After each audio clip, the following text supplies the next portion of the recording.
बाप्पा, मला तुझी फार आठवण येते रे. तू कधी येणार आमच्या घरी?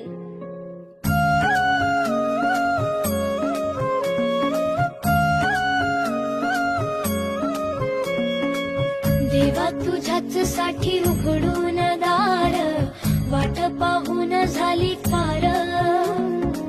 चिंता हरून देवा थकला असणार, दे माझ्या खांद्यावर भार.